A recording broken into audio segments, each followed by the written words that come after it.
he'll feed you, baby bird. Okay, you listen here, you dumb little. And furthermore, Joe, you're. oh, he's going into the fetal position right now. Yeah, he looks like he's weeping. Huh. It must be a victory leap.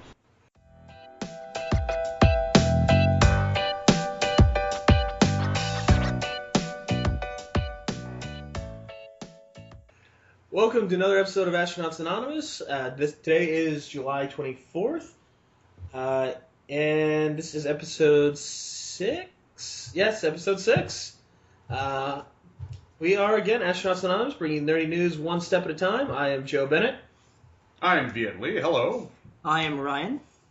And I'm Alex. All right, so we got big show today, actually.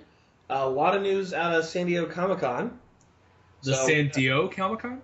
San Diego. Oh, I think that was playing alongside the San Diego Comic-Con. Yes, San Diego. My birthplace, actually. You were born there? Yeah, I was born there. Was only there till I was 2, so I don't remember a single thing about it. But wait, you were born in a whale's vagina? Yes, exactly. Oh, great. 2005 references. Yeah, just keep up with the times.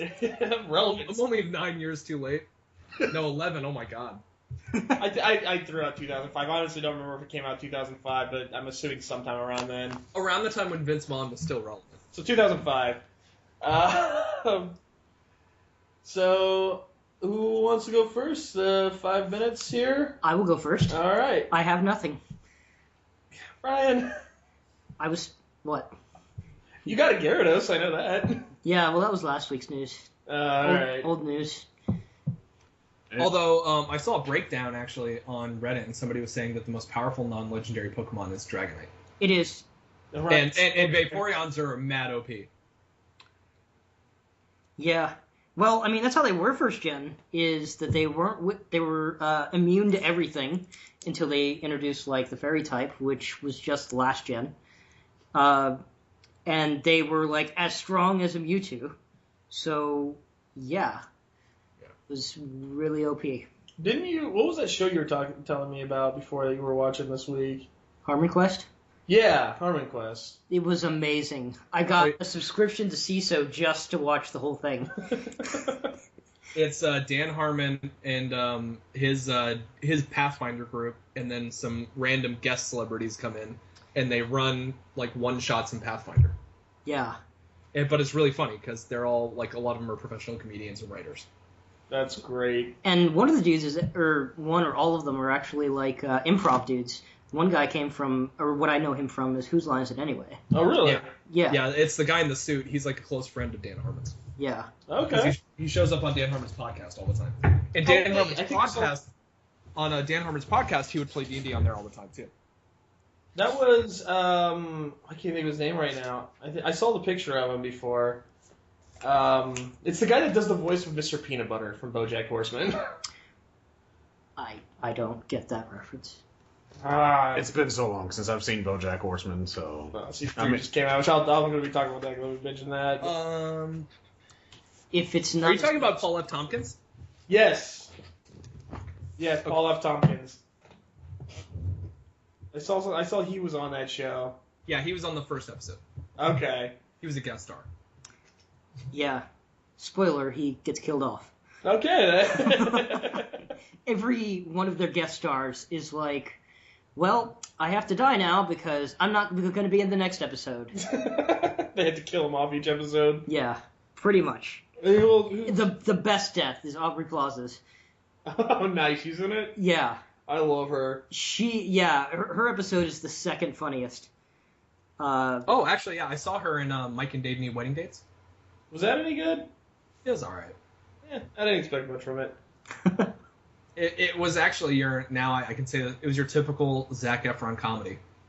Yeah, that's odd that that's a thing that you can actually say, but... It's a thing. Yeah, it is a thing you can say now. Yeah, he's codified his own school of comedy. Yeah. Which basically get other comedy writers that need a good-looking guy in the movie. Well, and be willing to be self-deprecating, unlike a lot of other pretty boy actors. Yeah. and be shredded to the point where I'm wondering when the last time he had like a drink of water. Anything else going on this week, Ryan? Uh, Quest. Ryan's getting married in 2 weeks.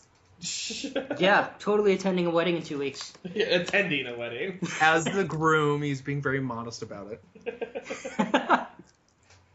We wanted to tell everybody, but now it's a big surprise.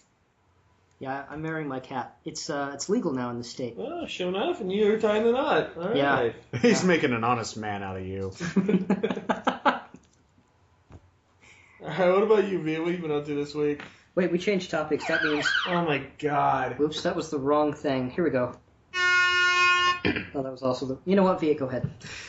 Okay, anyway, no, my week has been pretty much, I did see Ghostbusters, and I'm just chomping at the bit to get into that. Definitely looked at a lot of the trailers that came out from the San Diego Comic-Con. You know, definitely the one that I'm really excited about is Doctor Strange, of course. Also, you know, The Flash, you know, there's been tons of stuff. I actually wanted to talk about a subtopic with the Ghostbusters thing, but we'll get into that later. A lot of what I've been doing is, you know, adulting this week, paying bills, being broke. That's never any fun. No, it's not. I downloaded Tinder, and Gary the Banana has a Tinder. Did you actually make it from Gary the Banana? Yes. That is amazing. So, he hasn't gotten any likes yet, but, you know, I'm pretty sure Gary's going to appreciate this a lot. You know, because he's been really down since, you know, Sally the Orange left him. Nobody likes a deflated banana. He can't help that. Yeah, there's pills for that. I'm sending you an image of what your tint profile should look like.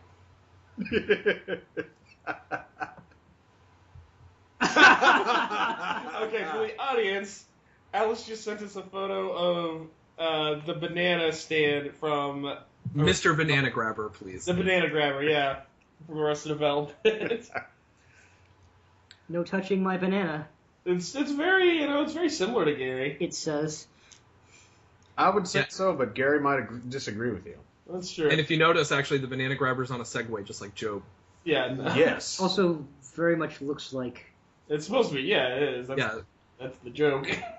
You know, actually, I think they filmed most of the movie on a Segway. They would hold the camera on a Segway.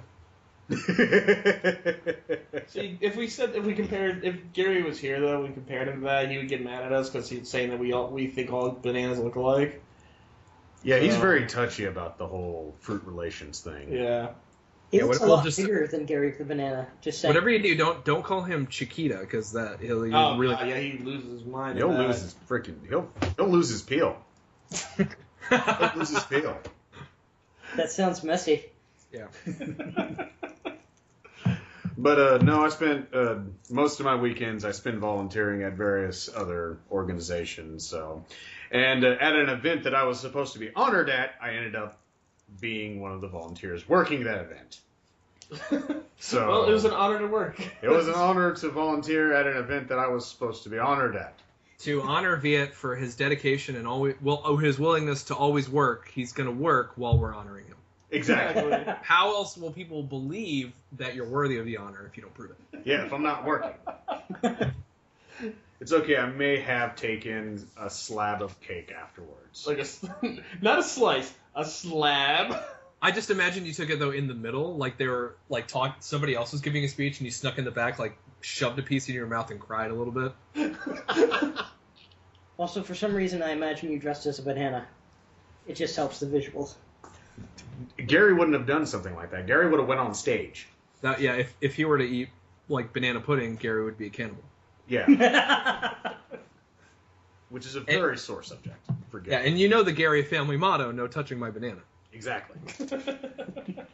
But no, other than that, I mean, just I spent 2 hours yesterday outside trying to lead a meditation group outside, which in Indiana it is ungodly hot, so I don't know why I thought that was a good It's idea. been It's awful this not the weekend. heat, it's the humidity. Yeah, that's the thing. It's the humidity. Yeah, it's the humidity that really, I mean, because like everybody was just like, and I'm sitting there, I'm meditating like I usually do, and everybody, I look up and everybody's just, are we done yet? Are we done yet? I imagine Via being like, "Now everybody stand up and reach for the sky," and he's like, "Very good, everybody," and it's just a bunch of stalks of corn with hats. No. Although that does explain some trips on acid I had. But no, that's pretty much been my week. I mean, I revisited Kingdoms of Alamur early in the week, but, that's written by, that was partly developed by R.A. Salvatore, so we've already discussed that. So. Yeah. Wait, that's Alex's favorite author, isn't it? Yeah, I it think is. so. That was his absolute favorite author. It's right up there with my love for Brave, in that it doesn't. Alex's favorite movie. Yeah. I love R.A. Salvatore in the same way that Cersei Lannister loves Ned Stark. And with that. So, Joe, what's going on with you? Actually, I had a pretty busy weekend. I, as far as what I did, I read, Armada. We forgot to transition, so there we go. I give up on this. I've lost my mind. Apparently, Alex has too. I think you broke Alex. Oh. Uh, It's like a little bridge full. all the revenge you're getting from me naming your cat Shonuff. It's not even revenge anymore. I just love the gong. God. As you were saying? As I was saying, I read Armada by Ernest Cline this week. Those of you who don't know, Ernest Cline, writer also of Ready Player One, which they are making a movie out of. Which I don't know how they're going to make a movie out of that, because it's 95% pop culture references. But somehow they are. Armada was not as good. It was fun. It just did not nearly have the same amount of... It's trying to shoehorn a lot of references. And you said it was co-created by R.A. Salvatore? What? Yeah, you mentioned... R.A. Salvatore now, are you? No, I'm fine. I don't have pictures of him littered all over my room. Just like with horns on him and like X's over him, and "Death to Salvatore" written over it. Like it looks like an old set from the movie Seven. Anti-Salvatore shrine. But no, Armada. There was definitely some things that didn't make sense. Like the main plot of Armada is kid is really into this game called Armada. It's a combat simulator. Where you get into air dog fights and stuff in space with aliens. You can fight dogs in space. Dog fights. Why do the dogs need to be in space for you to fight them? Dog fights. All right, Salvatore. So it sounds like to me you're describing X-Wing versus TIE fighting. Yes. With a little bit of Michael Vick, because you have dogs fighting. God. Are they in the cockpit with a rooster? Because it's a pit full of cocks. Sorry, Joe. You Go done? on. No, I am. But anyway, I digress. It's Vince trying not to die now, which is the worst part of this. You know, I don't think DMX would approve of you having these dogs fight each other. Oh God. But no, it's basically The Last Starfighter is a great example. The Last Starfighter, it actually references The Last Starfighter a couple times too, which I love that film. So, kid, he ends up joining the Earth Defense Force, which is the secret organization has been using the video game as a recruiting tool. There's a whole subplot with his father and everything, and his father was into all these 80s video games and stuff, but his father's around my age. So it didn't really make sense that, like, the father grew up around the 80s. And you look at the timeline, like, literally the father would be about 36 right now. I did the math and everything. And it just does not... Like, he has, like, all those old Atari badges that they used to give out for high scores. Oh, man, I love From the 70s and 80s. Yeah. And it does not make sense that he has them. But what if they're Starfighter badges? Yeah, what if he's the last one? Exactly. The Last Starfighter. Okay, who here besides me has seen The Last Starfighter? I've seen it. I've seen it. I Great have film. not seen it. It was, I believe, the first major motion picture to feature 3D special effects. Yes, it was. It was. As bad as they As were. bad as they were. As Yep. incredibly bad as they were. Other than that, I went to go see a 90s cover band last night. Saved by the 90s. Really good. I went to our friend Chris's, his son's 1-year birthday party. So, happy birthday, Wally, if Chris is listening. Happy birthday to you. Yep, turned 1, so I know he cares about this. Yep, and the fact that Wally still exists means that his enemies in the future have yet to prevent his birth. Exactly. So right? good job, Wally. You are killing it. Pun intended. So far, Chris has stopped the Terminators. Other than that, well, Alex is probably going to talk about the same thing I was going to talk about anyway. So, Alex, if you want to talk about do your 5 minutes here, and Okay. I know you binged the same show I did that I was about to talk about. Well, first off, I saw Ghostbusters, and it was overwhelmingly average. It made me so mad that there was so much hype for something that was so not worthy of any hype. Yeah. I saw Star Trek Beyond, which I described as almost good. It's like Almost. right there. And I did say though, Star Trek Beyond has the best set design of any Star Trek movie. And they have a fantastic use of special effects and whatnot, and making it really feel like they're alien worlds. Which I really enjoyed. I did also watch Stranger Things, which is on Netflix. Yes. And I would describe that for people who aren't familiar with it. It's like the movie Super 8 in a TV show on Netflix, if Super 8 were a good movie. That is the best description. It Ever. really is. It's so 80s, because it takes place in the 80s, but they actually care to make it feel like it's the actual 1980s.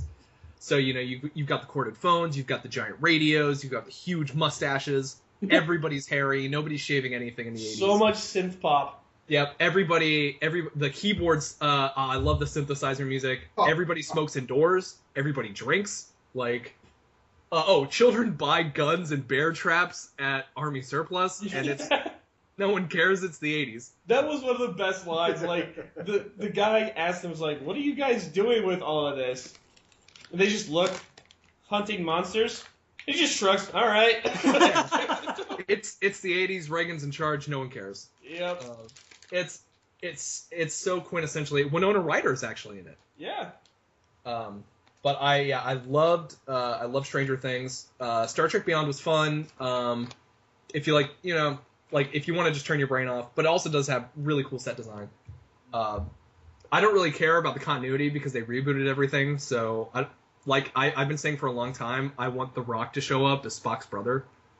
and my goal, because they have they had Justin Lin direct it, my goals for the next one is for The Rock to be Spock's brother, for him to call himself the King of Vulcan, and have a giant laser minigun. And then when the Enterprise is falling to Earth again, he looks at the screen and says, "Daddy's got to go to work," and breaks out of his metal space cast. That would be perfect. See, that would- And then grabs a laser Gatling gun and he's like, "Spock, I'm here for you, brother." But he's just The Rock with pointy ears.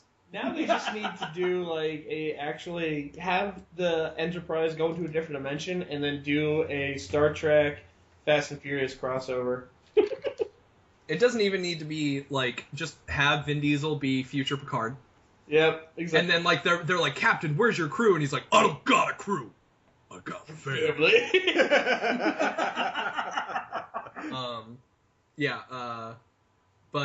So I saw Star Trek Beyond, Stranger Things. I beat Fallout 4. You could beat that game? Basically, yeah. You beat the story. And I completed most of the side missions and whatnot, and then I beat the DLC 2 Far Harbor. So you've got that monkey off your back? did you have? This has been a long time coming. And I managed to achieve an ending where I got to keep 3 out of the 4 factions alive by the end of it. Dang, impressive. Every time I'm on Steam, I see Alex's Steam name pop up saying playing Fallout 4. Yeah. Well, now I'm done. I'm the worst boyfriend when it comes to video games. Like, once I get what I need out of it, I never call it back. Story of my life. Explains why your wife's satisfied. No, actually, Lauren does that to me. She's like, you can go. Or my favorite, she's like, like, for example, she loves the show Scream Queens. She absolutely loves that show. And so, that and Vampire Diaries. Like, the worse the worse the show is, the more she loves it. Well, Vampire Diaries has only got one more season, I believe, doesn't it? I think sort of like Supernatural, I think they're going to keep that gravy train going straight to the bank. Now, Scream Queens... Talk shit about Supernatural. Now, Scream Queens is actually funny. It is. I was really surprised. And they have, like, Ariana Grande is in it. Oh, Yeah. wow. She dies while texting. Like, the killer comes up and texts her, and it says, like, I'm gonna kill you, and she goes, and then she texts back, like, no, why? And then she's getting stabbed to death, like, while she's texting. Yeah. That's my cue. Yeah, that's pretty much what I've been up to. I'm gonna break your phone. I'll find another. Yeah. Like, Flash can't stop the darkness, you can't stop the gong. Okay, so actual topics now. This first one we got is, again, because this is mostly going to be about San Diego Comic-Con. San Diego.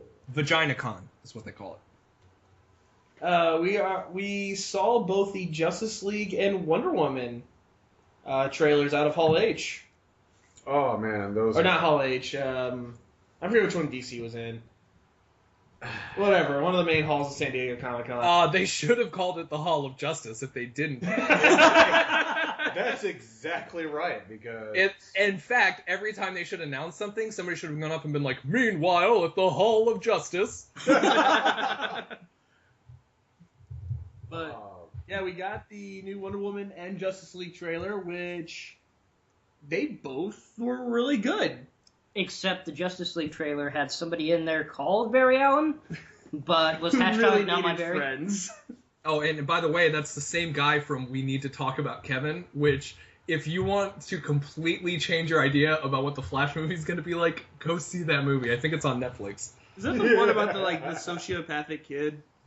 Yeah, sociopathic is putting it mildly. Okay. I read something about it. I didn't watch it, but... It's an incredibly uncomfortable movie to watch.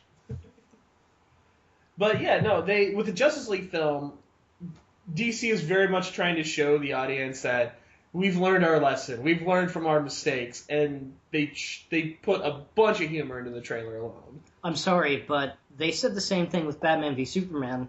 Well, the difference, though, is that behind the scenes, Ben Affleck has been made an executive producer, so he's technically Zack Snyder's boss now. And he was, from what I understand, he was absolutely furious with the fan reception to Batman. As he should be. Yeah, no, he should be, because he's an Oscar-winning actor and director and screenwriter, and he deserves to be running it by himself, but whatever. But as executive producer, now he has creative control, not only over his own Batman movie, but also over the Justice League movie, I think to keep Zack Snyder from doing too much coke. Well, there's only a certain amount of artistic inspiration that you get from cocaine. Yeah. Which, by the way, if you ever want to see someone coked out during a movie, look at Star Trek: The Wrath of Khan and watch Ricardo Montalban's jaw slide back and forth rapidly, because it's the 80s. Because he's sitting there and he's looking at the screen, and of course he's got the V cut is his pecs are there and everything. And he's like, Admiral Kirk, and I'm like, I can almost see the powder on your nostrils.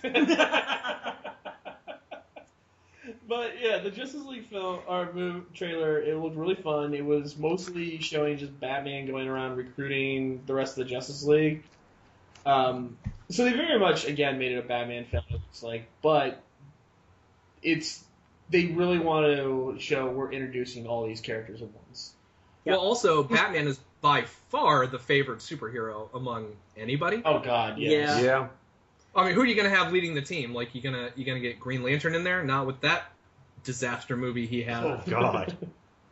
Let's not even talk about that. I was confused why Batman recruited Khal Drogo. Obviously, he needs Khal Drogo's 40,000 horsemen. Mm-hmm. We definitely have the 90s era Arthur Curry. His 40,000 sea horsemen. Exactly. Nice. That was clever. So we got that, which was really funny actually, Ryan. You'll like this. I don't know if you saw this, but in the background where he's talking to Barry Allen, Barry Allen's watching Rick and Morty. He is. I didn't see that. You see in the background, it's blurry, but you can see the scene where Summer and Rick are beating the crap out of the devil. That's great. Yeah. Now the only thing that's been bothering me in the trailer was Barry Allen's Flash outfit. Yeah, they're doing the whole armor thing again. Yeah. Oh, Barry Allen's attitude. I need friends because I suck and I'm awkward. What the heck? What happened to Cisco? Ryan, you can't have 90 minutes to develop a character. He has to say his character out loud. Yeah, exactly. Hello, Dark Broody Ben Affleck. I'm an angsty teenager who can't connect with people, but I have superpowers. Well, Barry Allen was always kind of awkward.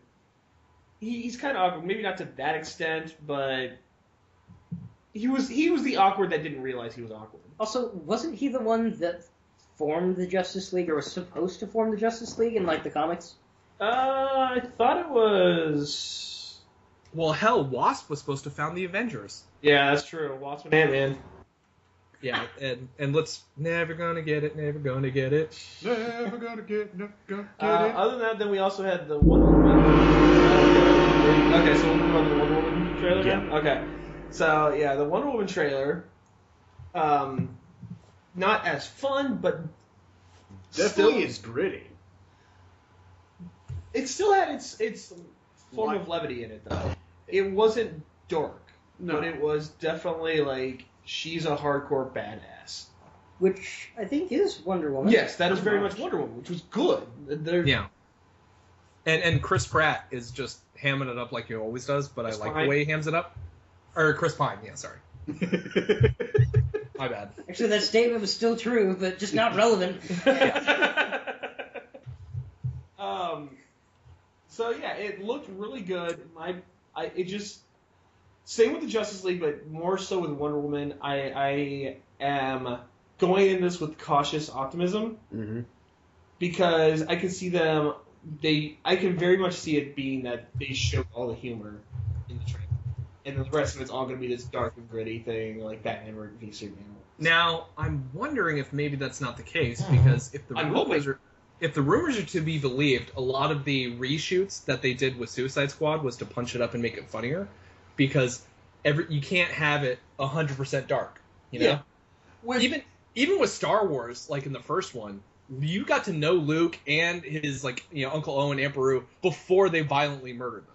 Yeah, exactly. And that's the thing, is like people want to complain about the reshoots and go, "Oh, the movie's in trouble," because no, it's standard procedure. But yeah, it's all they wanted. In fact, most big budget movies will schedule at least, I want to say, like 2 to 6 weeks of reshoots, because it's just going to happen. So I don't think that's a sign that the movie's in trouble or anything. I just think they decided, hey, we got this reaction from it, let's add this to it. And I think because of the negative reaction from Batman v Superman and the positive reaction from the Suicide Squad trailer, that Wonder Woman and the JLA movies are both going to be pushed into less ultra dark, you know? Yeah, which I think is smart. I don't want them to make it a straight up comedy. I don't want it to be Marvel. I don't. I think it's smarter for them to keep it their own thing and make it a little bit. Oh, so you don't want it to be good, is what you're Wait. You don't want it to be like Marvel? Hey, language. Watch your language. Let's say that for 2 hours. Yeah. Now, come on. Now, I thought that was hilarious. The fact that they kept language. But still, I don't want it to be the exact same thing as Marvel. As much as I love the MCU, it still should be its own thing. Yeah, but you can't have Batman in any crime fighting team and have them all be dark. Exactly. Only Batman can be dark. he's an angry, insane billionaire. You know? Yeah. He's just crazy. He's a crazy dude who knows kung fu and can buy fighter jets. Well, I think that's why they had to kick the crazy up to 11 in Batman v They Superman. didn't have to. They chose to. Because they made all the other characters just as dark as regular Batman. Yeah. So like, well, we need. We're gonna crank it all the way down to Watchmen, and we're just gonna have. Yeah. Oh God, that's honestly it right there. They did. Zack Snyder. And also, it's like, all right, what's a villain that both Batman and Superman can fight at the same time and still be relevant? Doomsday. No. No, Superman and Wonder Woman can. Batman goes off and tries to find the spear because Batman can't be. No. Lois Lane tries to find the spear in a pointless side quest, and then falls into water. And then Aquaman doesn't show up. Superman comes and gets her, so that's pointless. But Batman just stands there with a shotgun for the whole fight. I thought she was with you. Which is so rude, because he texted Wonder Woman and asked her to come. That's Exactly. if I were Wonder Woman, I'd been like, dick move, Batman. I do like going back because this is still relevant to Wonder Woman, but going back to the Justice League trailer, they're showing Wonder Woman and Bruce Wayne working together. So it just reminds me a little bit of the semi-romance subplot they had from the Justice League cartoon, Yeah, I remember which that. I absolutely loved. Or like the romance plotline they put into the Killing Joke that they're getting crap for now. Oh, yeah. Wait, there's a romance plotline in the Killing Joke? Mhm. There wasn't a romance plotline in the Killing Joke, but when they turned it into a movie, they added it in. Yeah. Well, I know they're doing more with Barbara. I didn't know it was supposed to be a romance thing, though. Yeah. Well, if by doing more you mean they're turning Barbara into a woman in the refrigerator because they have Batgirl sleep with Batman and then get shot and paralyzed. Are you serious? Yes. Oh, that was the worst decision. And the fans are livid because it's besmirching Batgirl's character. Yes, It's putting a very creepy spin on their relationship. And, you know, if he's banging Batgirl, how many other of his wards has he hooked up with? And No, looking Well, at that was a question from the 50s. yeah, looking at you, Robin and the Daisy Dukes. And then but the fans are actually mad, and they got flack on it. And people were I'm a little upset about that too. I thought because when I heard about them adding more with Barbara, oh my god, there we go, killing it. You are killing it, Ryan. Uh, Don't stop at the sound effects, Ryan. Oh god. so, Okay, so now louder. Finishing that thought real quick. Finish though. the well, we should move on to the next topic, which is With Batman the Killing Joke. There we go. Okay, so that does release this. Oh my god. I'm sorry, I need one more. Keep doing it, Ryan. Doing great, pal. So yeah, that's being released this week, showing theaters on the 25th, and I think they added the second day, the 26th. I think so. Yeah, I am planning to go see that, and now I'm a little upset because we were just talking about that, and I thought whenever I read about them adding more with Barbara, I thought they were just fleshing out her character more because she was barely in the Killing Joke, so I thought they would just add more in there to go, this is who Batgirl is. Well, they did that. In a very awful way, apparently. Yeah, just makes Batman a pervert. In kinda. fairness, if you had the ability to sleep with Batman, wouldn't you? Not if you're a barely legal or possibly illegal child. Wait, how old is she? No, in the Killing Joke, she was an adult. She was in her 20s. But I mean, she met Batman when she was a kid, Yeah, Yes. like 12. Oh, that's creepy. and yeah, Well, she's like, she's of an age with Robin, with one of the Robins. yeah. Well, Robin was already Nightwing and stuff by this point. But I'm talking about another member of his child army, because, you know, Batman's just, like, rolling through teenage boys. Oh, yeah. Yeah, Jason Todd, that's right. Just like Zordon. Need 5 teenagers with attitude. Yeah. By Batcave. And remember, Bruce Wayne, in his personal life, would have had dealings with Commissioner Gordon and would have known of Barbara, probably in some professional capacity. There has been some continuities where they did end up having a relationship before.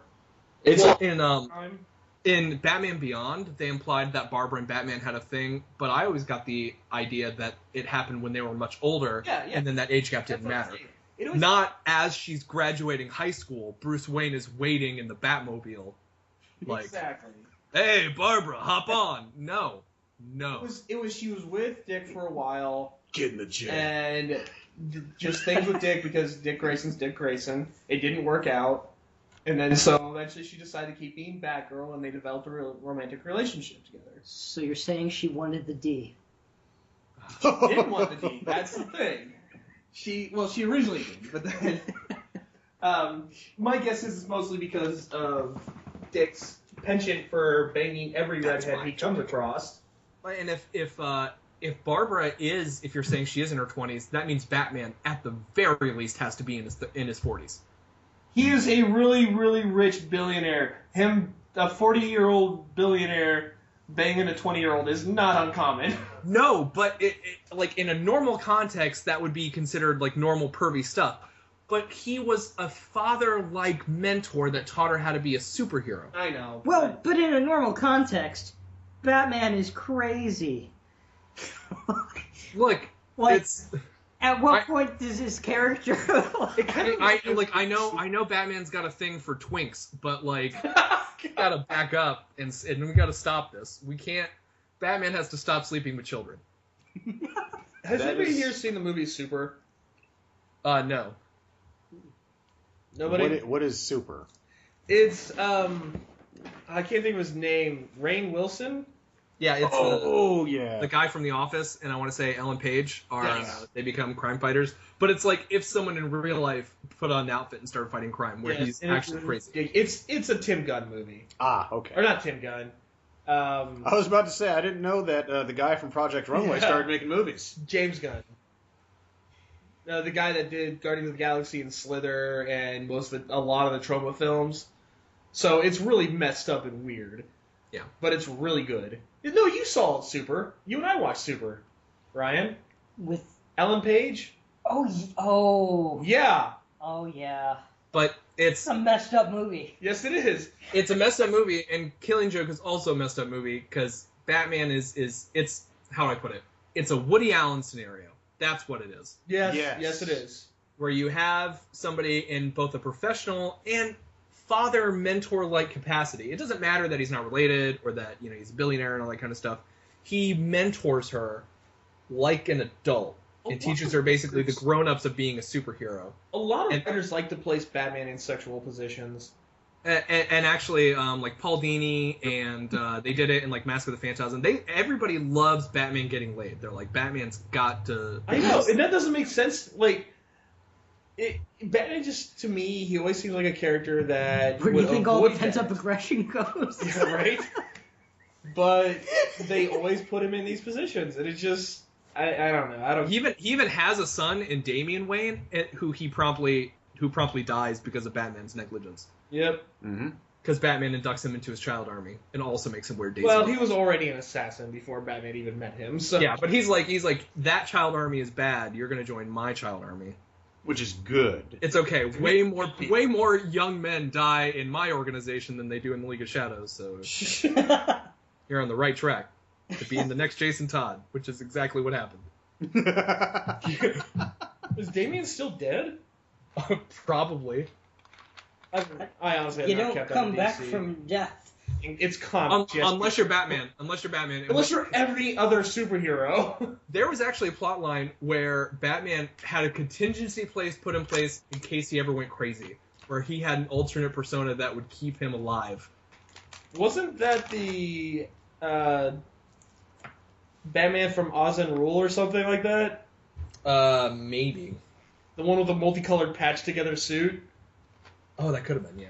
All I know is that he had a contingency plan so that even if he went insane, he would not be insane, which is so silly, because he's already crazy. Yeah, a multicolored suit. Oh god, yeah, I'll show it to you after this, but it's the weirdest looking suit. It's Batman basically or- Batman has gone crazy. Batman or the Doctor? Like, is he a I wish Batman... I wish he wore some of the suits that they made action figures out of, like back in the 90s. Oh my god. I had a Zorro Batman action figure. That's actually very apt. Like just, one with like giant grappling hook on his chest. Yeah. Or the one where he's a samurai. Yeah, but the Killing Joke looks bad, On the other hand, Lego Batman looks good. It does. It might actually be the best Batman movie we get until Ben Affleck finishes doing his thing. Well, now since we've talked about DC, Let it ring, Ryan. Let it ring. no, keep going. I'm just gonna let it happen. No, Ryan, you need it louder. And furthermore,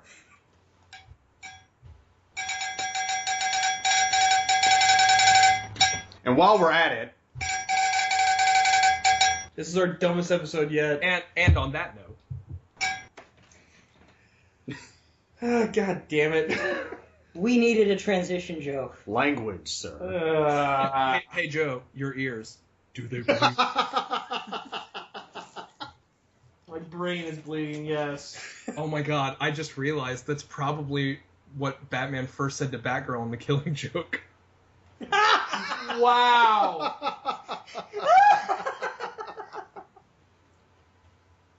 That was wrong. That was just wrong. which is what Gordon's gonna say as he arrests Bruce Wayne for statutory rape. What in the world is wrong with you?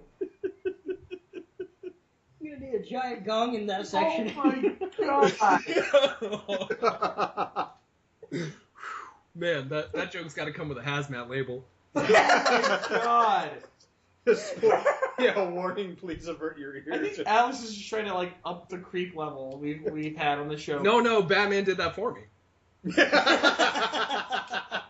He quite literally paved the way. This is wrong. I can't believe we're going to put that in the show because, like, now at this point I can't see taking it out. But Joe, I don't know if you remember, but it's the next topic. all right, God, what is wrong with this show? We're gonna move on to DC or to Marvel now. For the love of God, let's go on to a different topic. Yeah, there's not as many child pedophiles in Marvel. No. Not as many. Actually, Not let's as- see if we can list them. God, this show's just it's going down the drain. 2 months in. Joe, don't give us that much credit. We've been there. We're just We're sitting. already there. All right. So since we're already talking about really strange, weird shit, let's talk about Doctor Strange. You mean weird poop. Language. Yeah, Joe, jeez. There are children listening, and some of them want to date Batman later.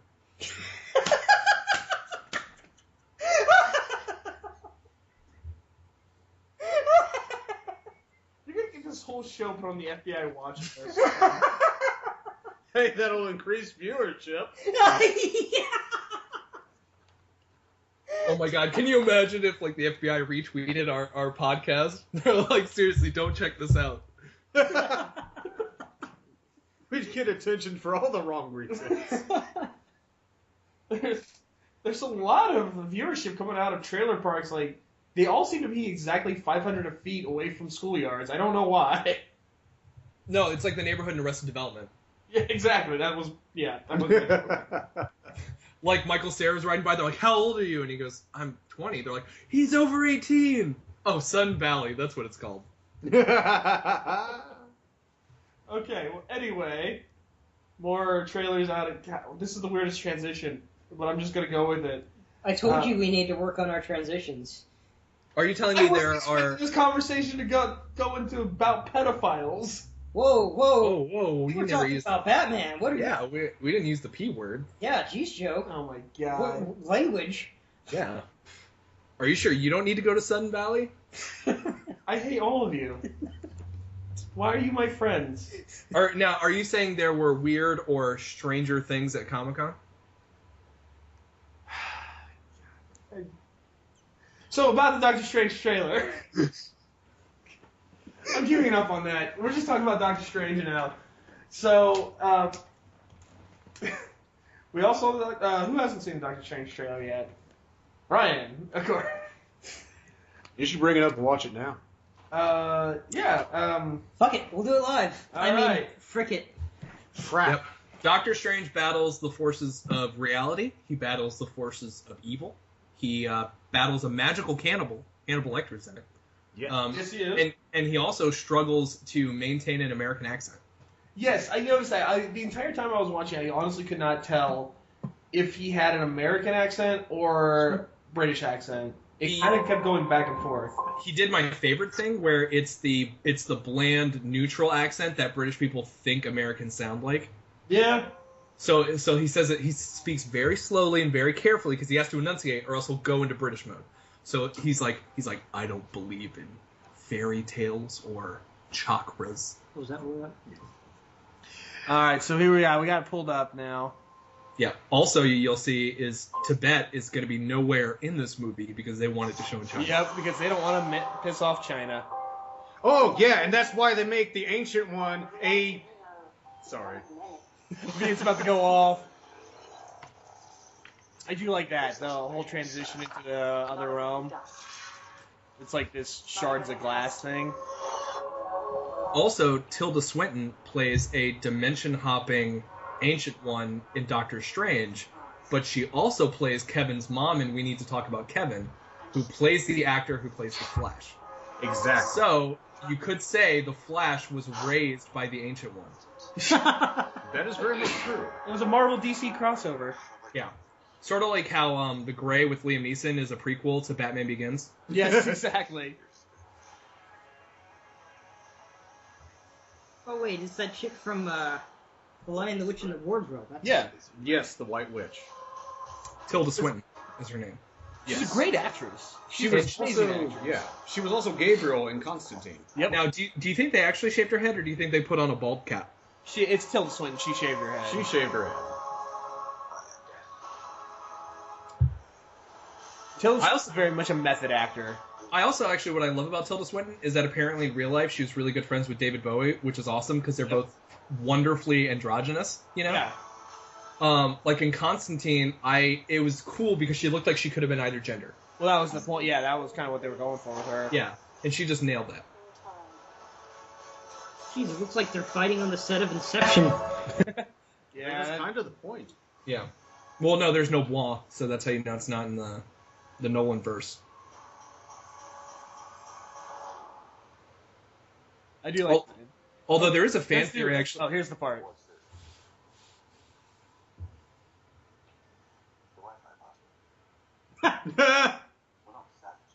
I love that. Wi-Fi password. But yeah, there's the new Marvel logo too. We gotta see. Yeah. Jump in. I'm digging the new Marvel Studios logo. Yeah, that was neat. Yeah. So yeah, that's the new trailer. I am looking forward to Doctor Strange because I was actually looking forward a long time for Marvel to get into the Mystic Realm stuff, which they're getting into that with Doctor Strange, and then next year with Iron Fist as well. Yeah, And they'll have Tibetans in Iron Fist. So yeah, Loris Tyrell is Iron Fist. yes. And it looked like in the Comic-Con promo that you're actually maybe going to see characters from the different shows engage with each other in any capacity. Oh, you mean other than just the side characters? Don't. Oh, man, that made me so mad. They're building up to that for Defenders. They Boo. don't all meet up yet. Boo, Joe! Don't you They're all gonna meet up in Defenders. don't you Calm defend down. that shit? Also, actually, I don't know how if Daredevil is even going to interact with Jessica Jones because he can neither date her nor break up with her nor try to ruin her personal life. So I don't think. I think he's just going to be a mute. Oh boy. Is Punisher coming out? When are they coming out? Because Punisher is what I'm most excited for. Punisher's supposed to come out after Defenders. Okay. Because So 2018. When is Oh, Defenders yeah. coming out? I'm looking forward to The that. end of next year. Yes. Oh. now is Defenders going to be its own show? Is it going to be a movie Yes. or It's supposed to be a miniseries. Mm-hmm. miniseries? Okay. But it comes after Iron Fist and Yes. Luke Cage? Luke Cage comes out this fall. Iron Fist comes out next spring sometime, Yeah. and then Defenders comes out next fall.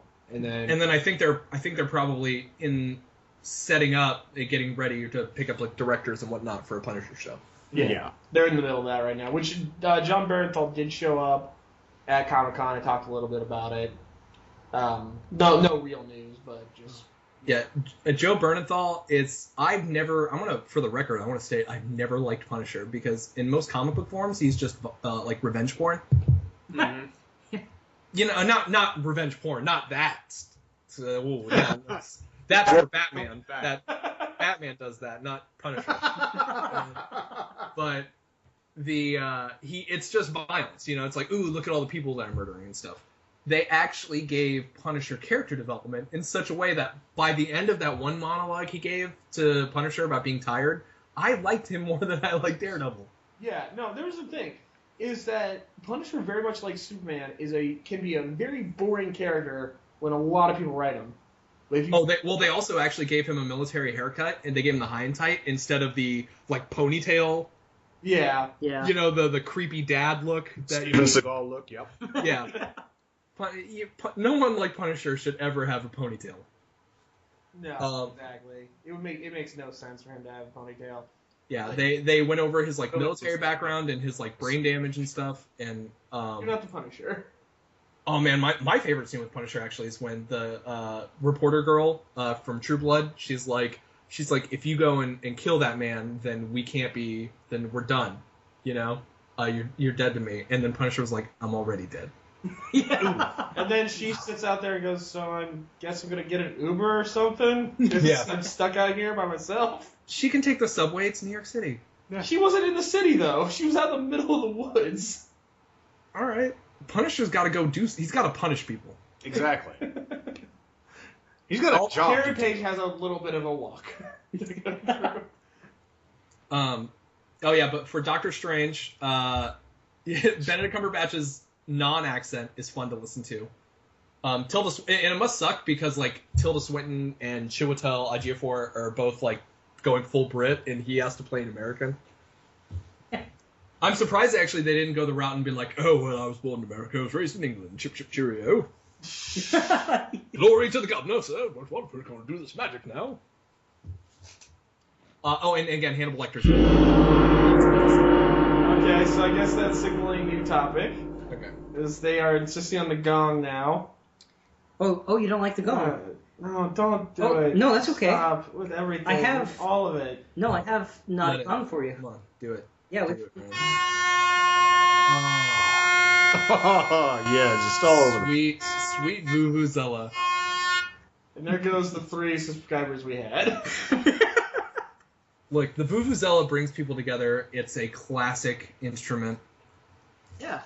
I think we'll do the Vuvuzela now since Joe has such hatred for the gong. I have hatred for all of it, so it's not. Whoa, what's with all the hate? You hate Batman? You hate the Vuvuzela? I never said I hated Batman. You called him a pedophile. Oh, that was way out of line. Whoa, that Yeah. was a low blow. In fact, I dare say that's over the edge.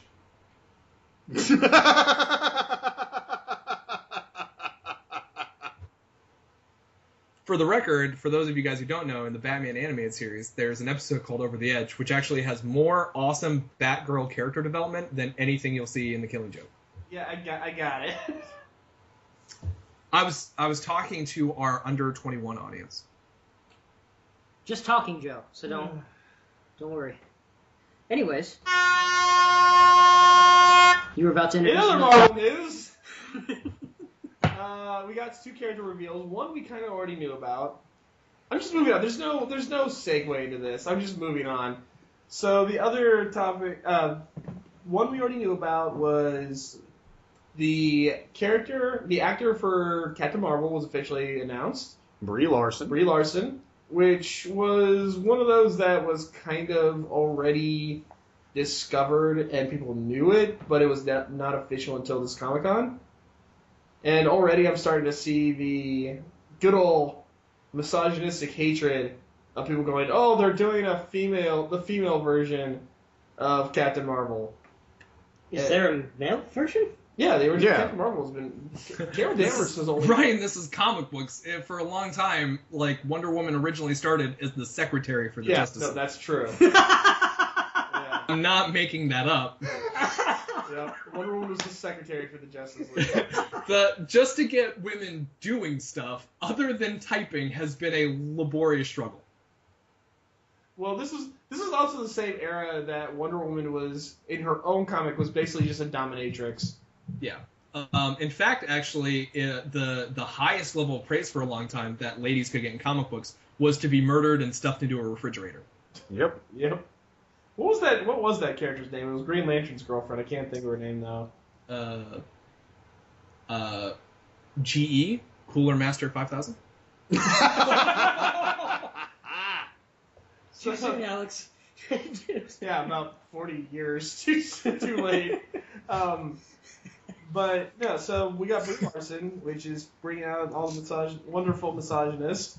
Well, because there was a long-standing rumor that Ronda Rousey was going to. That wasn't really a long stand. That was somebody made a picture of her as Captain Marvel. And Yeah, but that chance came the moment she lost. Hey, somebody made a picture. that's true. You know why? Because Captain Marvel's a winner. And I still want that. Well, she has range, you know. So there's that, which I think she's gonna be a good fit. I like Brie Larson. Also, she's an Oscar-winning actress. Yes. Yes. Exactly. She has super character range, and also she was in Scott Pilgrim vs. the World Yes, she was. as Envy. Yeah. Mm-hmm. And now that Carl Perlmutter isn't the head of Marvel, and they can actually hire well-known actors without massive bad histories where nobody else will hire them.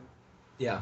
And also, the Captain Marvel, a female-led Captain Marvel, has been in development hell for years. Yeah. To the point where until they announce a director and a scheduling date, I'm still going to be kind of hesitant because they've been saying they're going to put one in the pipeline, but they haven't shown Captain Marvel in any of the Marvel phases. Yeah, they have. Well, I mean, yeah, but they haven't locked anything down yet. No, they have. Well, but who's going to be the director of this movie? Did they announce it? Oh, no, they haven't announced the director, but it's taking place between Avengers 3 Part 1 and Part 2. If Captain Marvel doesn't hang out with Star-Lord, I'm going to be so mad. My thing is like, they did this with Ant-Man, and I would kind of like to see this again, where they still have Marvel as the original Captain Marvel, and then there's a transition. Because, I mean, Carol Danvers gets her powers from Marvel. Well, I mean, they might do like they did with Ant-Man, where... That's what I'm saying, yeah. Yeah. So I would like to see that. Whether they're going to do that or not, because it's already been done, that's still yet to be seen. But she's got to get her powers to the Kree. She has to get her powers to the Kree. Well, also, I want to say in the more recent-ish runs of I want to say Carol Danvers of Captain Marvel, it's like she has like an alien AI that like works with her, but also gives her crap and hates her.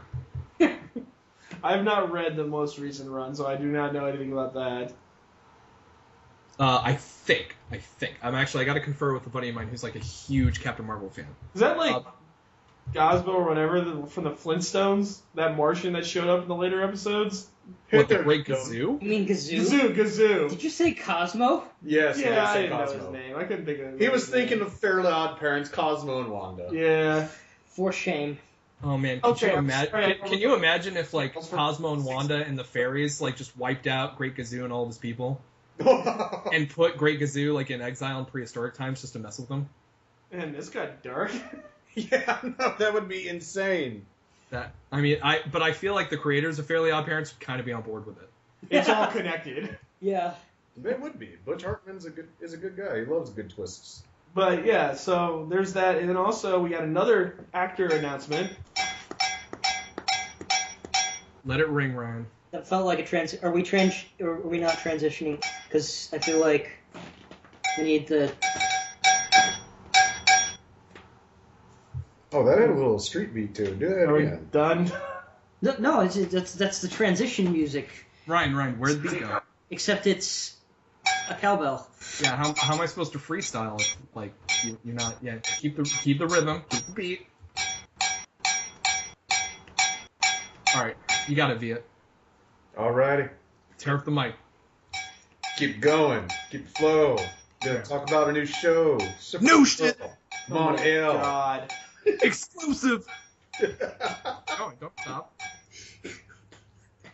You're the least talented people. Well, no, I'm not a rapper, but I'm the shouter overer. No, you're the hype man. man. Yeah, boy. DJ Green Lantern. Like I'm all over it. DJ. Okay. Whoa, As I whoa, whoa, was whoa, whoa! That's saying. copyrighted. We can't use that. Yeah. Yeah, I mean, actually, no. DJ Green Lantern did not endorse this podcast. Yes. So we got another actor announcement though, which is God, for the love of everything. Your rage is literally making him stronger. Thought it was helping with the transit. I'm sorry, do you want to go As ahead? I was saying, Yeah, go ahead and... we have another actor.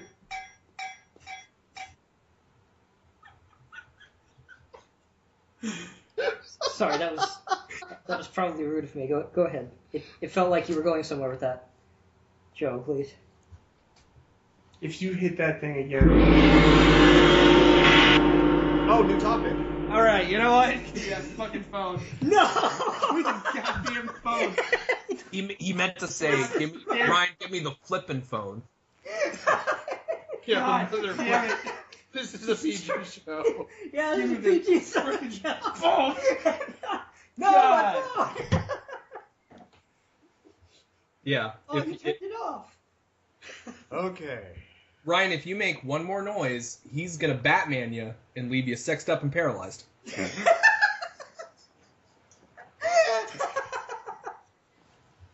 I swear, we always seem to hit another topic every week where we just are gonna get darker and darker. I had to mark the thing for the thing. So, go on. Anyway, God, I hate you guys so much. That's not the The next next- topic, Joe. The next topic, which isn't really a topic, it was just a segue. I was talking about another actor that we had announced. Was Kurt Russell's character has been revealed for Guardians of the Galaxy 2. Yeah, he's going to be playing Ego, the Living Planet. Yes, and apparently, as they originally had said before, they said that he was going to be Star-Lord's father. Apparently, that's still the case. He is playing both Ego, the Living Planet, and Star-Lord's father. Is it possible he's playing, like, two separate characters, or John they say- Rice Davis played both Gimli and Treebeard in Lord of the Rings. This is true, That is true. but they haven't said that. Like, I don't... I think maybe they're trying to wind people up and be like, is Star-Lord part planet? Now, that would be hilarious if, like, you see a flashback of Star-Lord's mom and she's like, you're gonna meet your dad one day, and then you see this giant Majora's Mask, like, angry moon just glaring at him.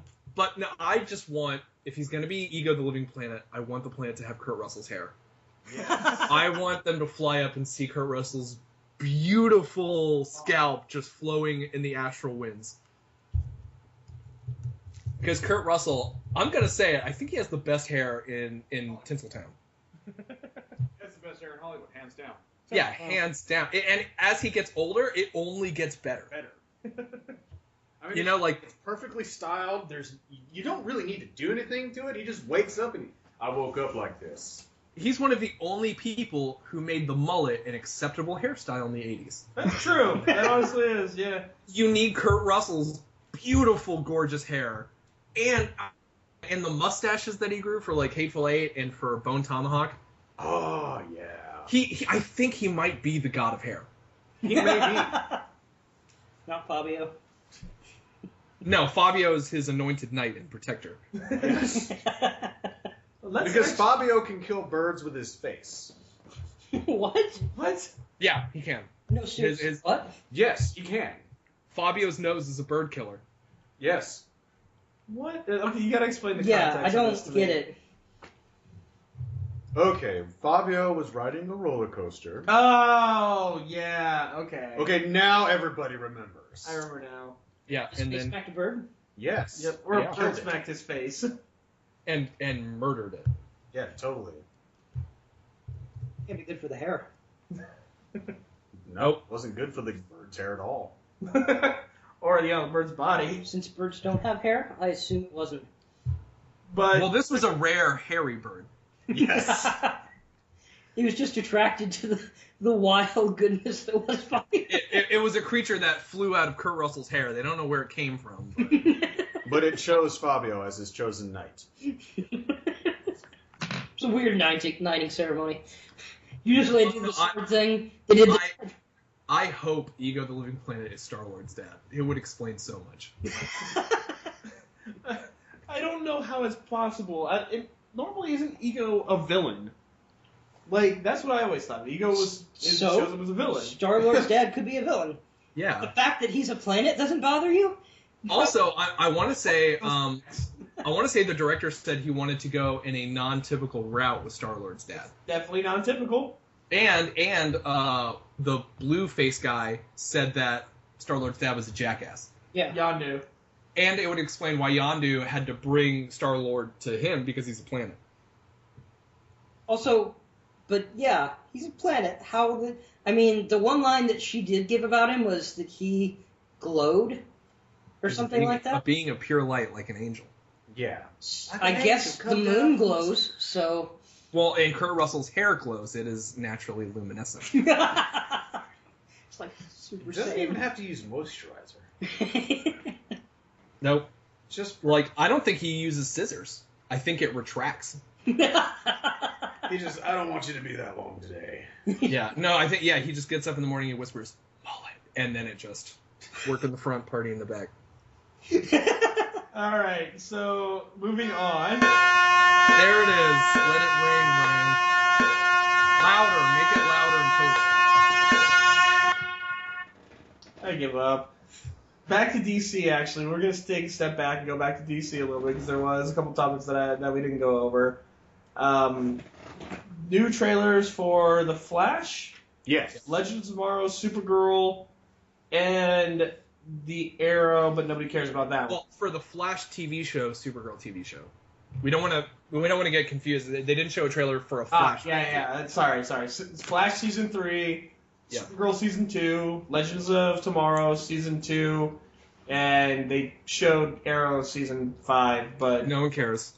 yeah, nobody cares. I believe Arrow's subreddit is still talking about Daredevil. Yes, they are. That's amazing. They are their fan base is in open rebellion against them. That's amazing. You usually have to be Michael Bay to get your fans to hate you that much. So the best out of all of them, I mean, I still haven't watched Supergirl yet. I need to do that.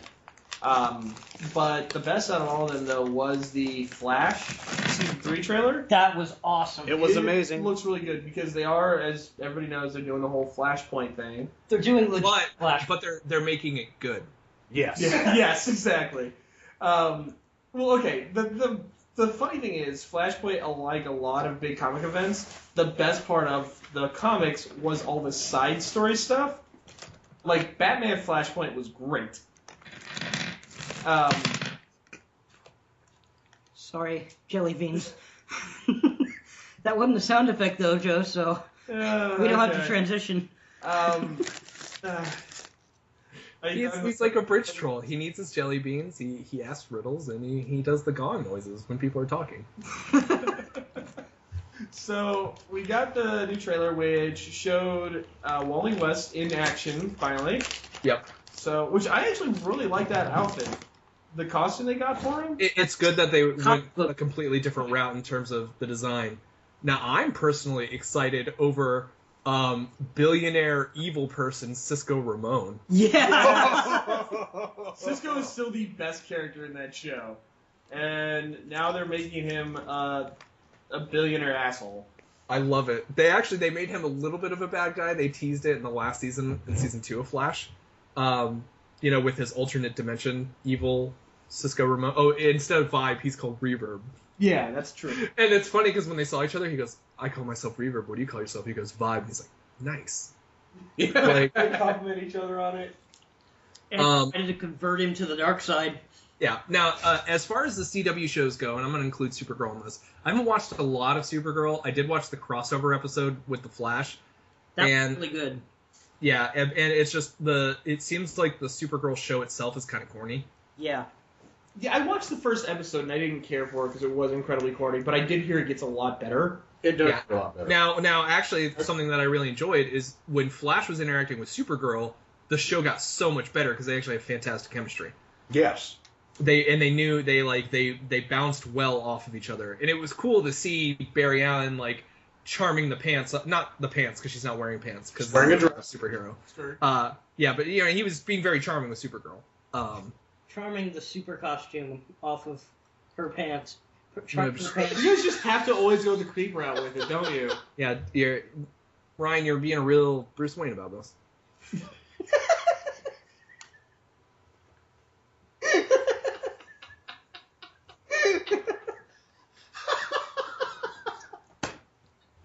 What have I gotten myself into in this podcast? I think you broke, Alex. I think you single-handedly broke. Well, no, I helped Joe this episode. Oh my God. Done. But speaking of Supergirl, the show. Also, thank you for listening to our last episode ever, audience. Alright, back to Supergirl. They're introducing another alien who goes by the name of Mon-El, which would actually lead you guys to believe that it's some sort of Kryptonian, right? Yeah, which... Or somebody in Superman's family. Or somebody with a speech impediment trying to say model. Exactly.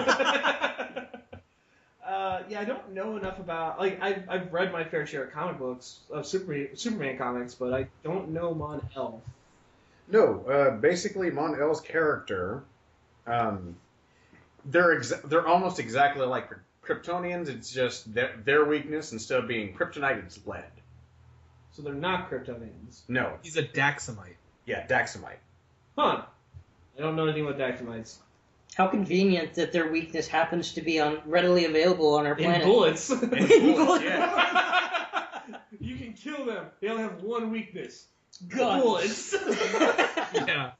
One of the most common metals on our planet. We're powerless. Also, it's gonna be really lackluster when Supergirl grabs like a lead spear And just jams it through his and screams while she stabs him. I want to see like the gun kata from Equilibrium. Yes. Man, if my weakness was lead and I saw that everybody uses lead projectiles, I'd be like, bye. Yeah, no, here's the thing. I have the same weakness. I won't lie. Like, I have the exact same weakness. Bullets hurt me. Yeah, but you don't have the superpower or ability to move to other planets. Yeah, if as a human, I wouldn't move to the city of Volcanopolis. Like, everything's made out of lava. I'm like, I guess I'm gonna avoid that then. But no, the actor that is playing Mon-El is Chris Wood, who, if you watch The Vampire Diaries, also stars.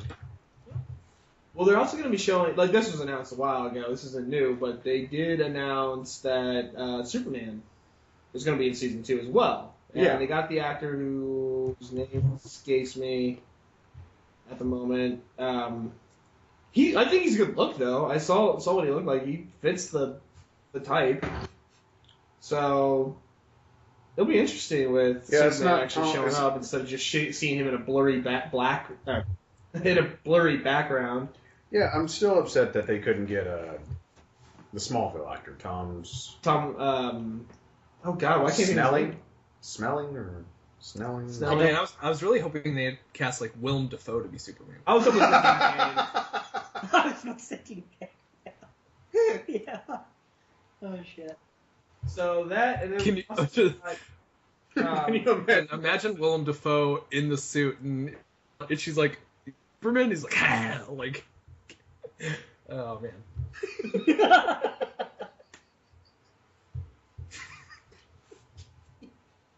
So going into more.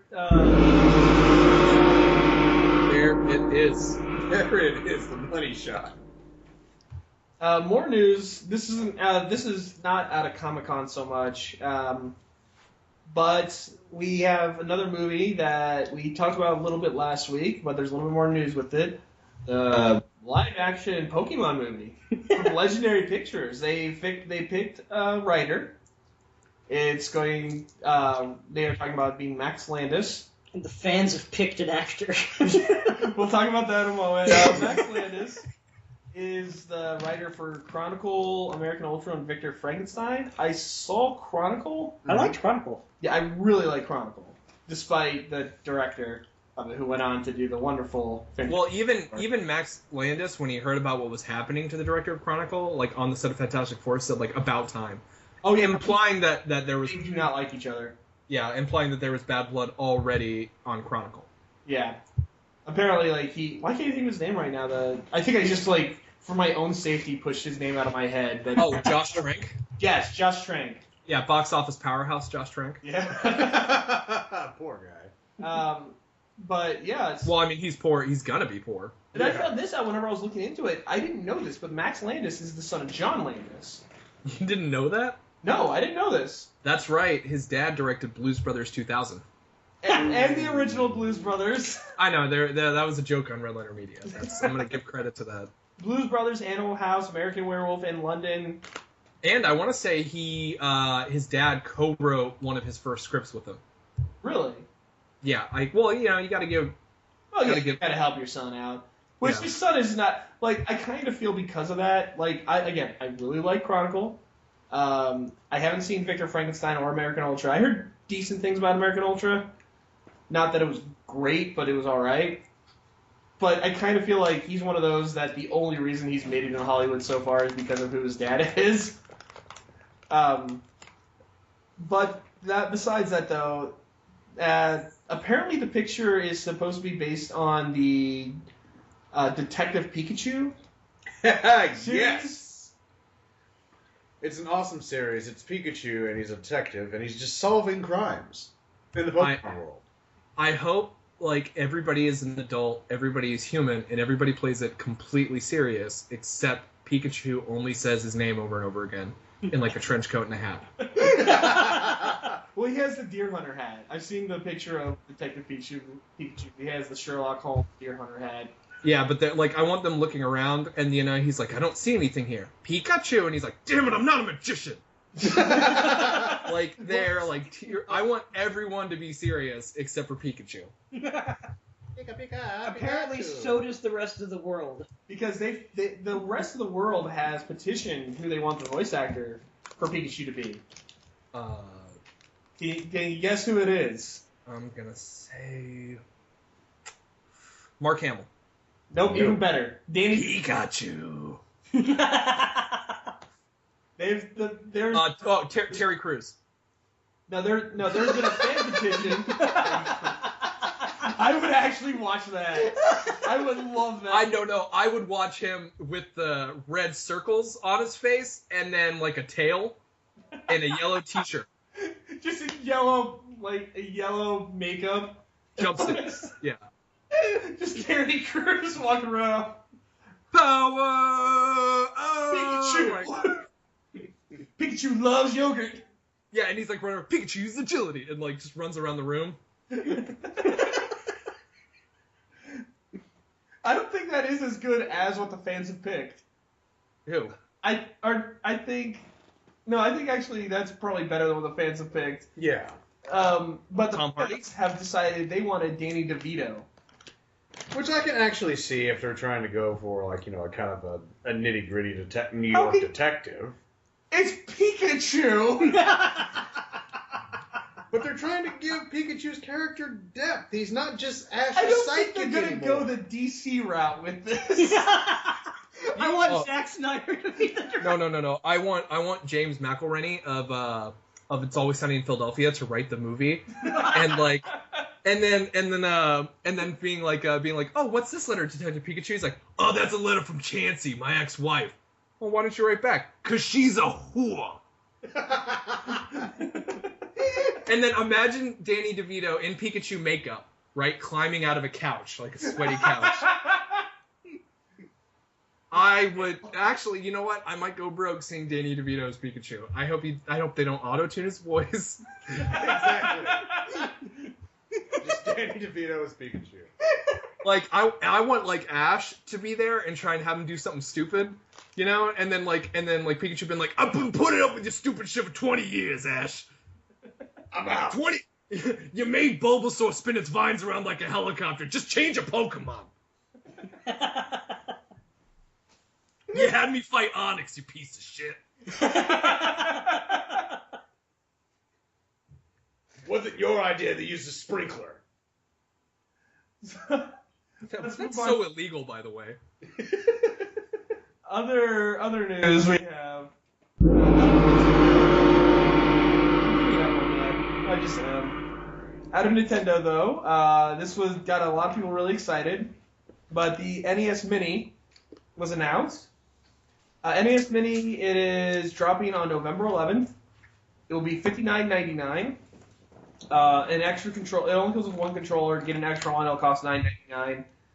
It comes with 30 games preloaded, and appears that's all it's going to ever have on it because it doesn't connect to the internet. So I thought it would have been a great idea if they did this and allowed you to connect to the virtual console. Oh, yeah. And just download games. But no, it's just 30 games on it. That's it. And Ryan made a good point earlier about the emulators. What was it exactly you said? I could take a Raspberry Pi, like a 3D printed case, and make the exact same thing with like maybe a 30 gig SD card, and have every game ever made for the NES and the SNES put on there. So it's obviously not limitations of the hardware or limitations of anything else. It's that if this is successful, they want to trickle that shit out and wring as much money out of this as possible. Yep, that's exactly what it is. Everybody's so excited about this, which Atari hasn't. I've seen versions like this with the Atari 2600. I've seen versions like this with the Sega Genesis. But for some reason, it's huge news that Nintendo is doing it. And also, even back in the Wii days, you could take a thumb drive, plug it into your Wii, not even the Wii U, but in the Wii, and have every Nintendo, Super Nintendo game ever. Yeah. This is not technologically groundbreaking or innovative. But people are really excited about it. Because people our age have kids and money, and they want us to buy it. Pretty much. I mean, gosh, people were really excited when Pokemon, the original series, came out on the 3DS. When they re-released it, like at the beginning of this year. Yeah, Gen 1 and Gen... Yeah. And that was technically feasible for years. Yep. It's people that don't know how to download torrents well. Who would... whoa, what are you talking about, Whoa, Joe? that's illegal, Yeah, sir. in theory. I think your idea was illegal, too. In theory, it would be. I was talking in theory as well.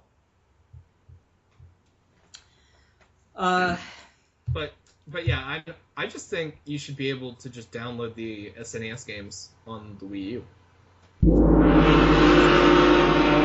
I think we should go on to our final topic.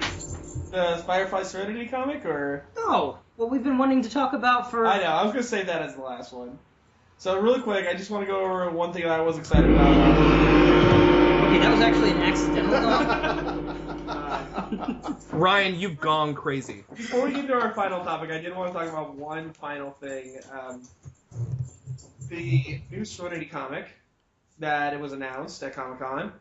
I am a huge Firefly Serenity fan, and I've read all the comics and everything, so I know the ongoing continuity and all that. You suck so hard. God damn it. Apparently Viet farted and Ryan has to run away from it.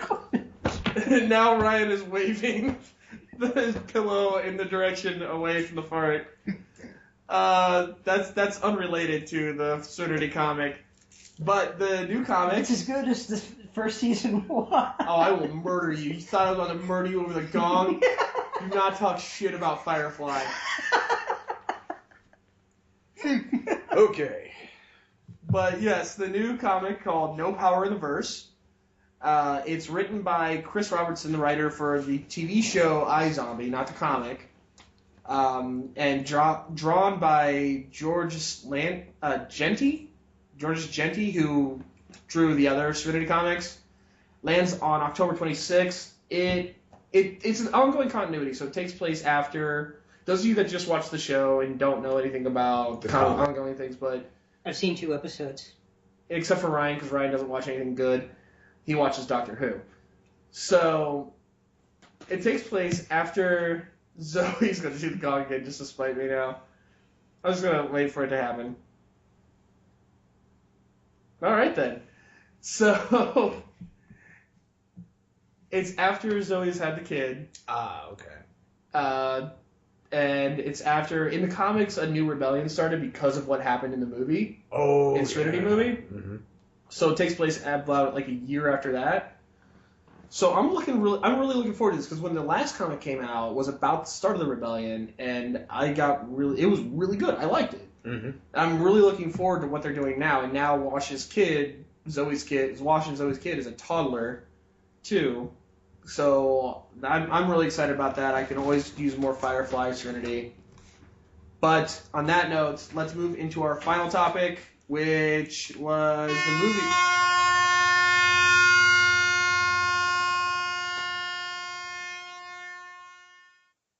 Which was the movie that we all went to go see last weekend. We tried to do a review on it, which I am sorry, guys, the quality was not good, so we decided not to upload that. But we are talking about Ghostbusters. Yes, we are. Oh, I had one question, though, about the Firefly Serenity comic. Okay. Is Wash's child named Rinse? No. That'd be so cool, though. Like, it's like, Rinse, get your sister Spin Dry over here right now. God. And his son could be Repeat. Yep. And then we got a cousin Spin Cycle.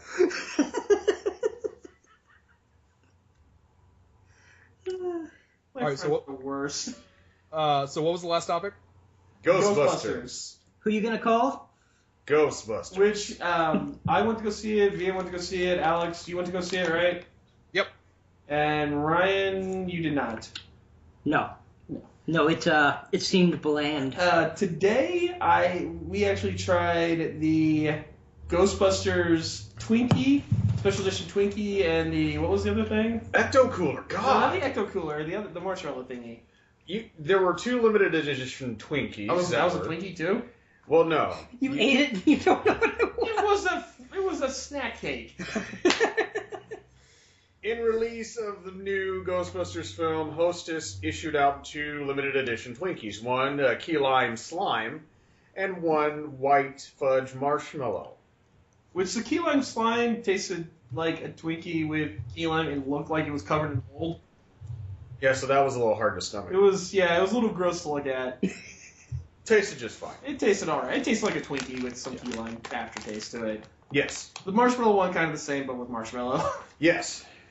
And the Ecto Cooler tasted like nostalgia. You're welcome. Yes, that brought me back to like the 90s, my childhood. Yeah. Alex, when you come here for Gen Con, you have a set of Twinkies and a box of Ecto Cooler waiting for you, bud. Now, wait, why didn't Twinkie come out with a 5-foot-long, 600-pound Twinkie?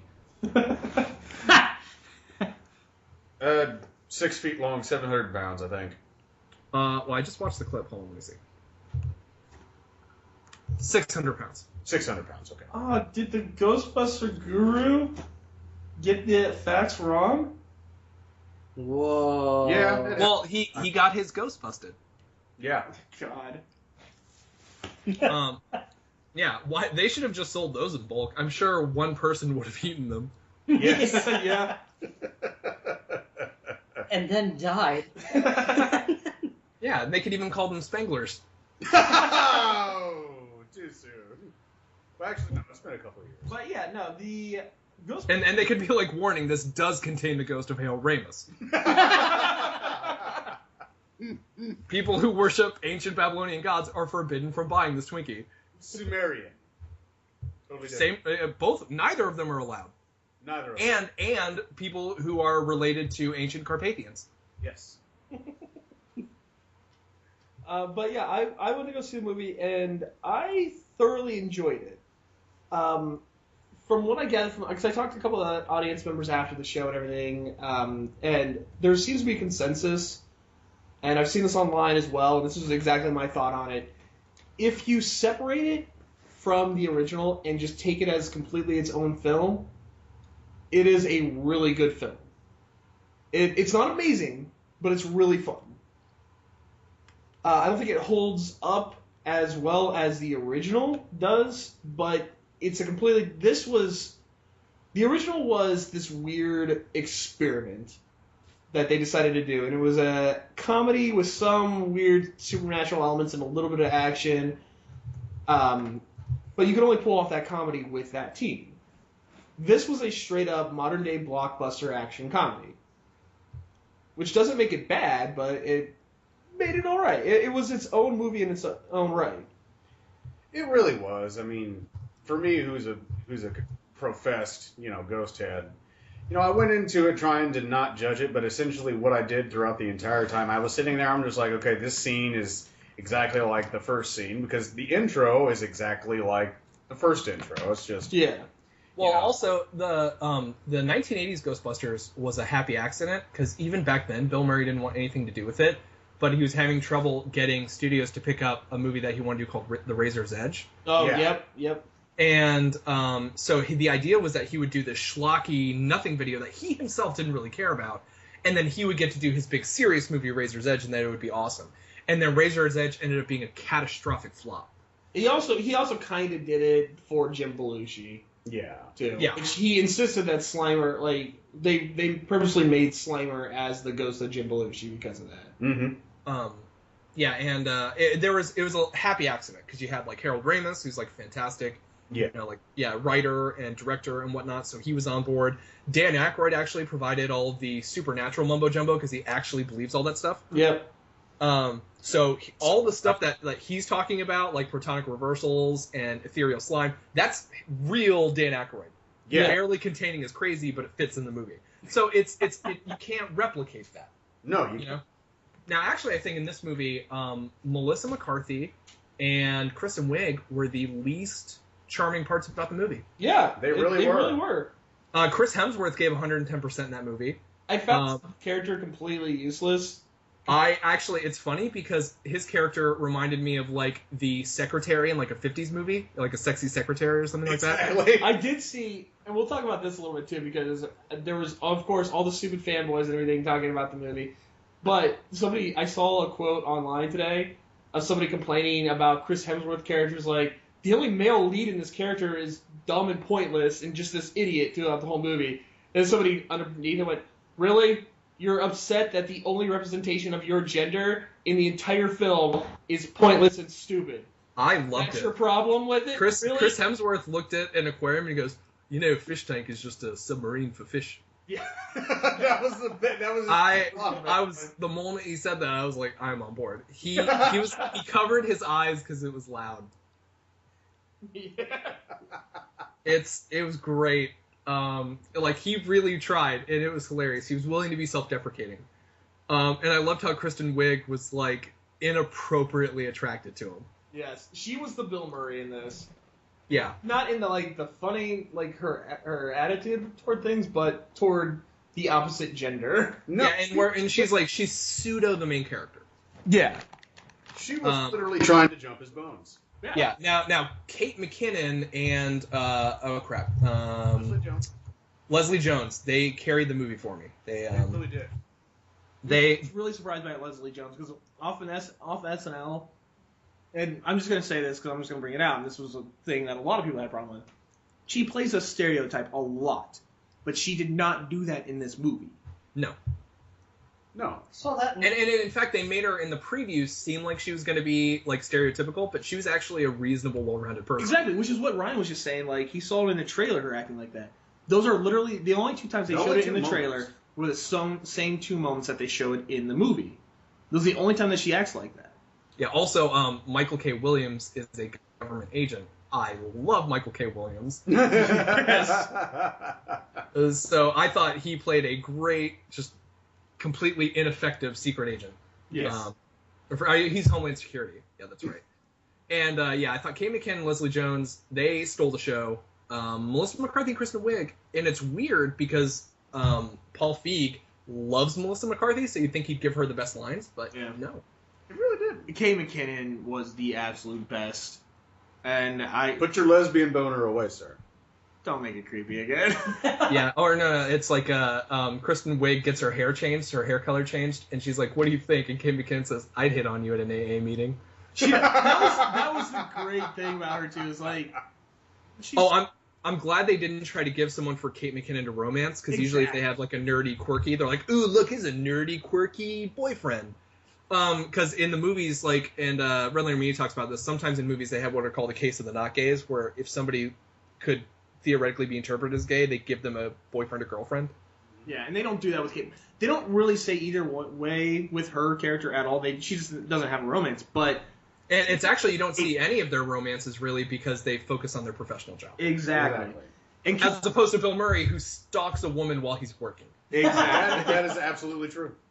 But Kate McKinnon's character, like, she would be flirty a little bit at times, but it wasn't, like, a defining act of hers. She just winked at people. Exactly. Yeah, a lot.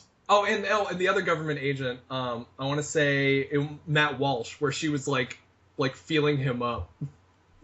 And he's like, "Do you know how many laws you broke?" She's like, "1." He's like, "No." She's like, "2." No. She's like, "Is it 1?" And then she starts running her hand on his coat. Like, it was just, she was weird. Yeah. But she wasn't. They didn't try to make her like female Egon. No, exactly, which I love. That was She was the exact opposite. all these characters, they did not try and replicate the original 4. They Yeah. were their own characters. Safety lights are for boys. Yes, Holtzman was the absolute best. I loved Holtzman. Which Yeah, I loved Sigourney Weaver's cameo. Bill Murray's cameo I thought was actually kind of lackluster, and Dan Aykroyd's was just embarrassing. It really was. I expected him to have a bigger cameo than he did. I was happy about the fact that they did have all the Ghostbusters. They had I'm also glad they killed Bill Murray because you know he'd never come back. Yeah, he would never. spoiler territory there. Sorry, Oops. people. They kill him in the movie. Yes. Yeah, Like, But technically a ghost. Murders him A ghost. violently, but he falls out of their window. So why they're not in prison is because Beyond that. yeah.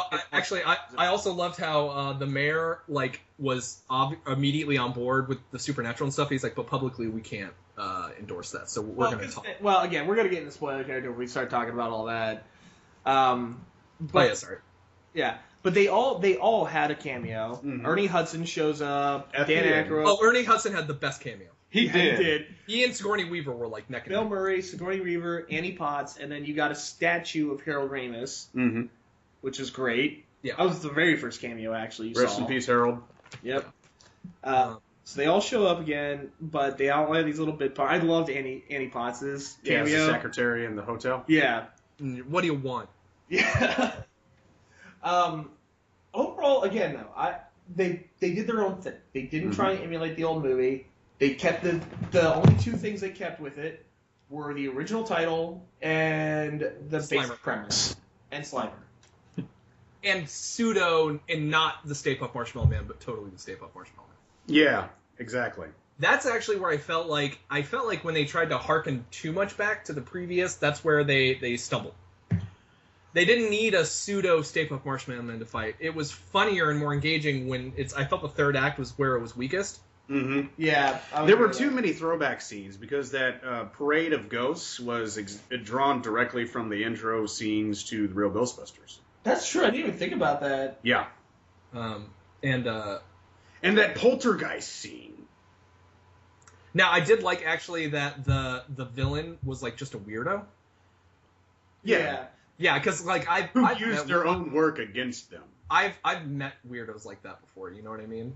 Yeah. So like when he goes up to Leslie Jones and he's like, "You're doing a great job, and the laborers will be the last people to be murdered in the cataclysm. So enjoy your time." And I'm like, "Hello, weird New Yorker."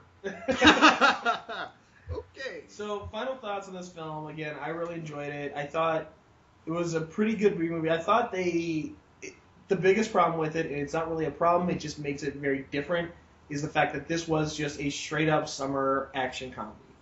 Yeah. It was not worth any anger because it's.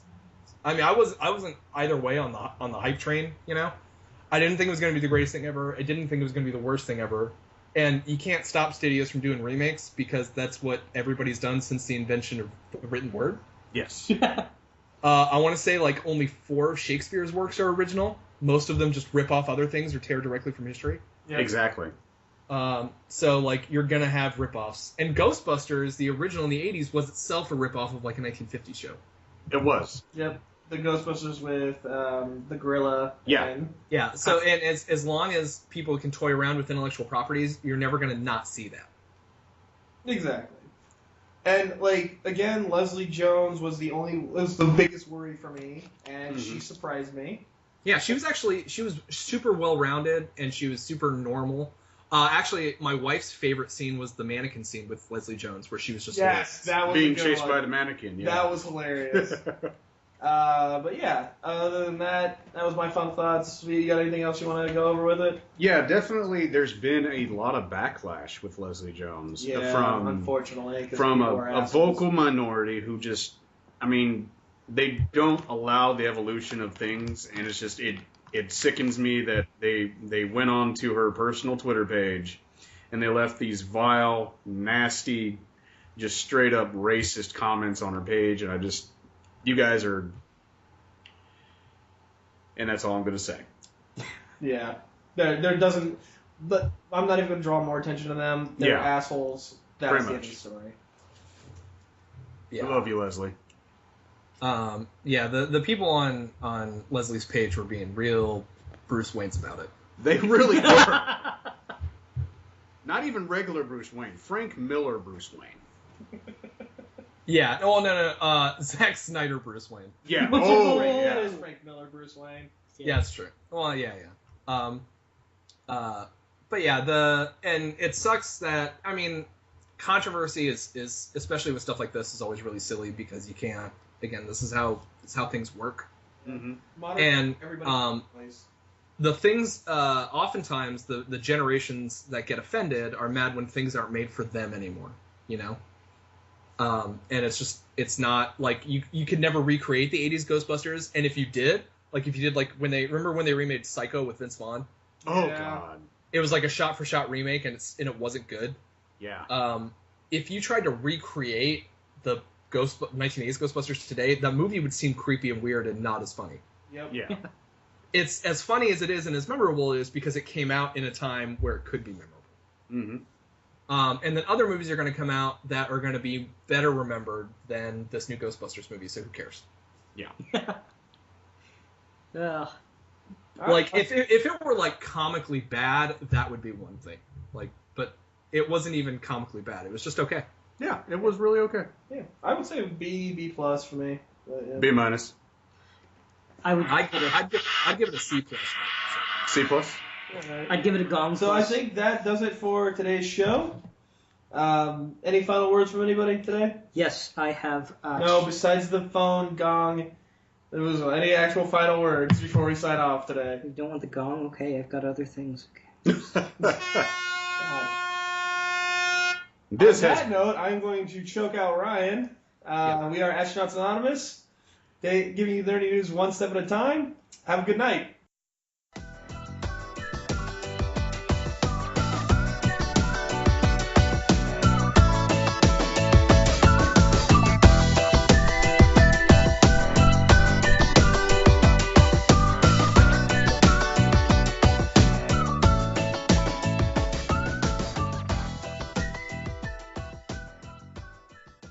If you don't hear from me again, it was Joe.